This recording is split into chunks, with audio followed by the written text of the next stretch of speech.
ನಡುಗಿದರೂ ಬಲಿಷ್ಠ ಬೇರುಗಳಿಂದ ನಿಂತಿದ್ದೆ. ಹಸಿದವರಿಗೆ ಹಣ್ಣು, ಆಶ್ರಯಕ್ಕೆ ಹಸಿರು, ದಣಿದವರಿಗೆ ನೆರಳು, ಕೆಲವು ಸಲ ಹೃದಯವನ್ನು ನೀಡಿದ್ದೆ.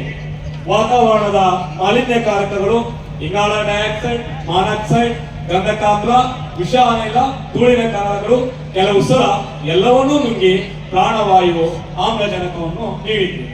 ನಾನೊಂದು ಮರ ಸಕಲ ಜೀವರಾಶಿ ಸಂಕುಲಕ್ಕೆ ಮತ್ತು ಈ ಮಾನವನಿಗೂ ಜೀವನದುದ್ದಕ್ಕೂ ಸೇವಕಿಯಾಗಿತ್ತು. ಎಲೆ ನರಮಾನವ, ಇನ್ನೂ ಬೇಕಿದ್ದರೆ ಕೇಳಬೇಕಿತ್ತು. ಹಸಿರೆಲುಗಳಿಂದಲೇ ಉಸಿರು ನೀಡಿದ್ದ ನಾನು ಹಸಿರು ರಕ್ತವನ್ನೂ ನೀಡುತ್ತಿದ್ದೇನೆ. ನನ್ನ ಉಸಿರನ್ಯಾಕೆ ಚೆಲ್ಲಿದೆ?